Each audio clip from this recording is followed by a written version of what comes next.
प्यारे दोस्तों, धार्मिक कथाएं चैनल में आपका हार्दिक स्वागत है। आज मैं अपनी वीडियो में ग्यारस माता की कथा सुनाने जा रही हूँ।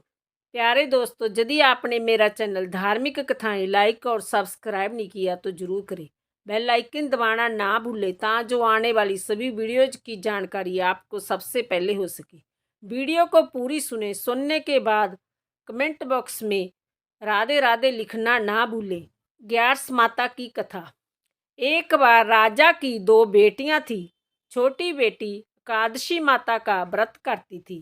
हर कोई छोटी बेटी की प्रशंसा करता था और बड़ी बहन छोटी बहन से ईर्ष्या करती थी। एक बार पड़ोसी राजा का बेटा बड़ी बेटी को देखने आया, लेकिन उन्होंने बड़ी बेटी की जगह छोटी बेटी पसंद आ गई। राजा की बड़ी बेटी छोटी बहन से और भी ईर्ष्या करने लगी। इस ईर्ष्या के चलते वह तरह तरह से बहन को मारने की कोशिश किया करती थी।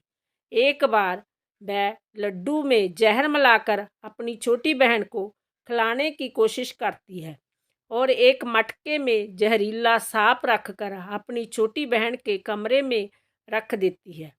एक बार वह अपनी छोटी बहन को पनघट पर पानी भरने के लिए ले जाती है और धोखे से कुएं में धक्का दे देती है और हर बार ग्यारस माता उसे बचा लेती है, क्योंकि वह ग्यारस माता की परम भक्त थी। बड़ी बहन बहुत परेशान हो गई कि जय किसी तरह से भी नहीं मरती। एक दिन वह अपनी छोटी बहन से बोली, मेरी प्यारी बहन, भगवान ने हम सब की मृत्यु किसी ना किसी तरह से लिखी हुई है। क्या तुम्हें पता है तुम्हारी मृत्यु कैसे होगी? छोटी बहन बहुत सीधी थी। वह बोली, मेरे पालतू तोते के गले में जो हार है, मेरी जान उस हार में अटकी हुई है। यदि कोई मेरे तोते को मार कर उसके गले में जो हार है उसको पहन ले तो मेरी मृत्यु हो जाएगी। जब वह उस हार को उतार कर कहीं रख देगी तो मैं जीवित हो जाऊंगी। उस रात छोटी बहन अपने पिता के पास गई और बोली, पिताजी, मुझे शक है कि यदि मैं मर जाऊं, मुझे जलाने की बजाय मेरी लाश को हमारे पुराने महल में एक खाट पर सुला देना। पिताजी बोले, प्यारी बेटी, तुम ऐसा क्यों बोल रही हो? 2 दिन बाद तो तुम्हारी शादी है। तब छोटी बेटी बोली, पिताजी, समय का क्या भरोसा है, शादी का दिन भी आ गया। शादी वाले दिन बड़ी बहन छोटी बहन के तोते को ढूंढती है, लेकिन उसे तोता कहीं नहीं मिलता। तभी दरवाजे पर बारात आ जाती है। वरमाला का कार्य संपन्न हो जाता है।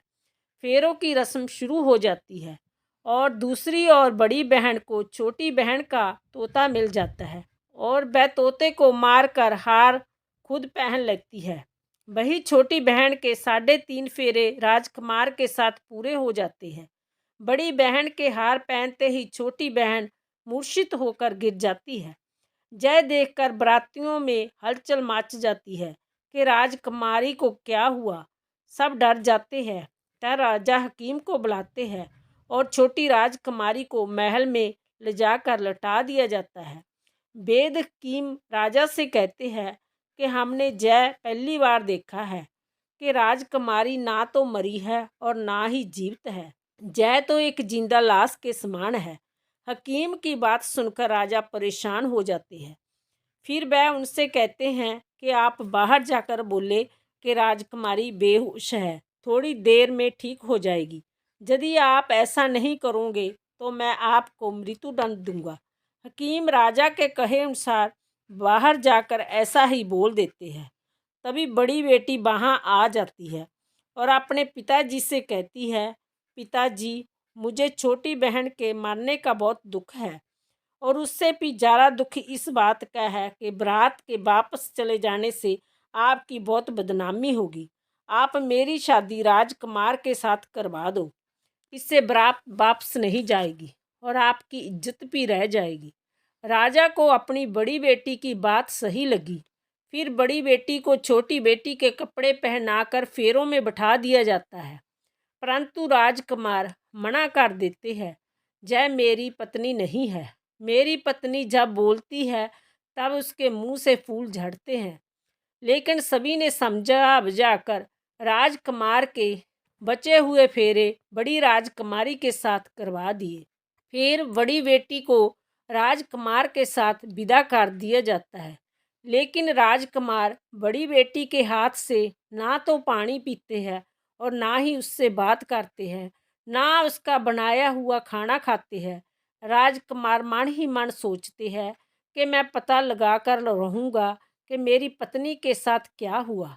एक दिन राजकुमार बड़े दुखी मन से घोड़े पर बैठकर जा रहे थे।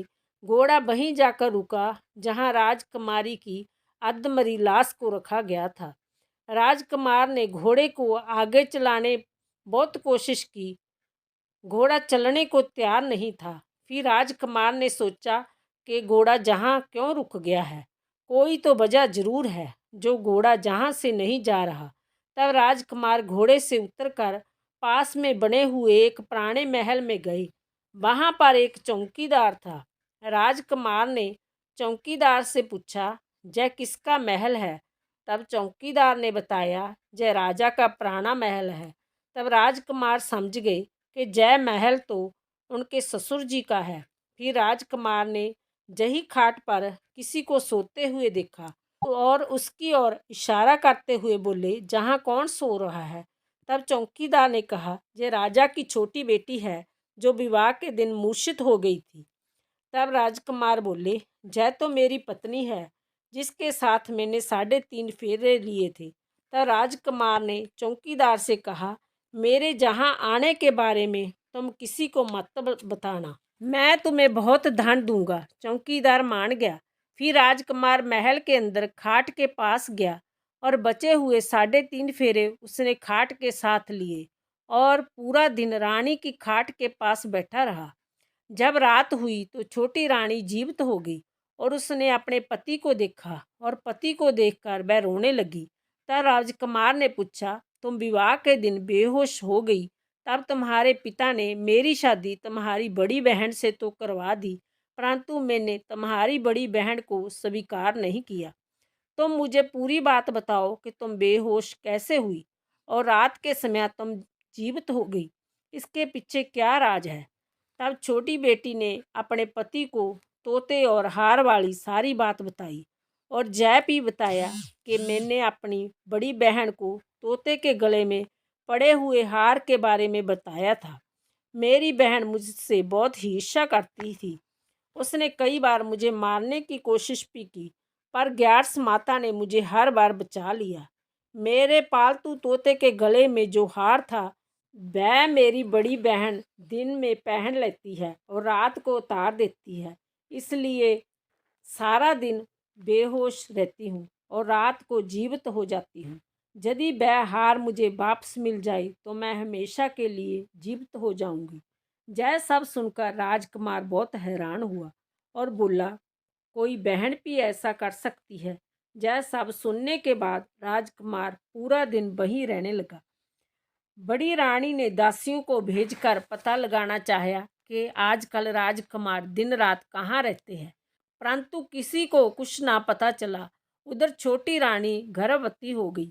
एक दिन छोटी रानी ने राजकुमार को कहा, मुझे चाहे बेटा हो या बेटी हो, परंतु रात में ही हो, दिन में तो मैं बेहोश रहती हूँ। एक दिन राजकुमार को किसी काम से बाहर जाना पड़ा और उसी दिन छोटी रानी को पीड़ा होगी। उसने ग्यार्स माता को याद किया। तब स्वयं ग्यार्स माता ने आकर उसका प्रसव किया। तब राजकुमारी ने एक सुंदर पुत्र को जन्म दिया। तभी वहां पर राजकुमार आ गए। राजकुमार ने भी ग्यार्स माता के दर्शन किए। ग्यार्स माता बोली, जय मेरी परम भक्त है, तुम इसका सदा ख्याल रखना और जब तुम्हारा पुत्र 5 वर्ष का हो जाए तो इसका हार उसे लाकर पहना देना। देखते ही देखते कुंवर 5 वर्ष का हो गया। एक दिन राजकुमार को किसी काम से शहर जाना पड़ा। जाते समय उसने कुंवर से कहा, पुत्र तुम अपनी माँ की खाट के पास ही रहना, मैं जल्दी ही काम निपटा कर आता हूँ। बड़ी रानी के दास दासियों ने राजकुमार को पुराने महल से निकलते हुए देख लिया और उन्होंने कुंवर को वहां से उठा लिया और कुंवर के 2 टुकड़े कर दिए। एक टुकड़ा चक्की के नीचे और दूसरा टुकड़ा पलंग के नीचे रख लिया। छोटी रानी कुंवर को वहाँ ना देखकर ग्यारस माता को जार करती है और ग्यारस माता भिखारन के रूप में बड़ी रानी के महल में जाती है। तब बड़ी रानी अपनी दासियों को भिक्षा देने के लिए भेज देती है, परंतु ग्यारस माता कहती है कि मैं तो भिक्षा तुम्हारी रानी के हाथ से ही लूँगी। जब दासियाँ यह बात बताने के लिए बड़ी रानी के पास जाती है तो ग्यारस माता बिल्ली का रूप लेकर महल के अंदर आ जाती है और कुंवर के टुकड़ों को जोड़कर प्राणों का संचार कर देती है। फिर वह कुंवर को लेकर पुराने महल चली जाती है। छोटी रानी अपने पुत्र को देखकर बहुत खुश हो जाती है। एक दिन राजकुमार कुंवर को अपने महल में ले जाते हैं और बड़ी रानी से कहते हैं कि जय बच्चा मेरी दूर की रिश्ते की बहन का है। यदि तुम पूरे मन से इस बच्चे को प्यार करोगी तो शायद मेरा दिल तुम पर आ जाए। तब बड़ी रानी उस बच्चे को बहुत प्यार से महल में रखती है। एक दिन राजकुमार कुंवर से कहते हैं कि तुम अपनी मामी के गले में टंगे हुए हार को उनसे मांग लो, फिर हम वह हार लेकर तुम्हारी माँ के पास चलेंगे, परंतु यह बात अपनी मामी को मत बताना। फिर कुंवर बड़ी रानी के पास जाकर बोले, मामी मामी मुझे अपना हार दे दो। एक बार तो बड़ी रानी मना कर देती है, पर तब उसे याद आता है कि राजकुमार ने कहा था यदि तुम इस बच्चे का ख्याल रखोगी तो शायद मेरा दिल तुम पर आ जाएगा। इतना सोचकर रानी वह हार कुंवर को दे देती है और कुंवर उस हार को अपने पिता को दे देते हैं। तब राजकुमार बड़ी रानी से कहते हैं, हम तुम्हारे हाथ का बना हुआ खाना खाएंगे, हम थोड़ी देर में आते हैं, इतने में तुम खाना तैयार करो। यह सुनकर बड़ी रानी बहुत खुश होती है। उधर राजकुमार हार लेकर छोटी रानी के पास जाते हैं और उसको वह हार पहना देते हैं, जिसके परिणाम स्वरूप छोटी रानी जीवित हो जाती है। उसके बाद वह छोटी रानी और कुंवर के साथ राजमहल में आते हैं और बड़ी रानी को अपने ससुर जी के जहाँ छोड़ने जाते हैं और उन्होंने सारी बात बताते हैं। यह सब जानकर उनके ससुर जी बहुत दुखी होते हैं और राजकुमार से क्षमा मांगते हैं। ग्यारस माता की कृपा से छोटी रानी के भाग्य जान जाते हैं। ग्यारस माता की जय। हे ग्यारस माता, जैसी कृपा आपने छोटी राजकुमारी पर की, हम सब पर भी बनाई रखना। बोलो ग्यारस माता की जय। बोलो कृष्ण भगवान की जय।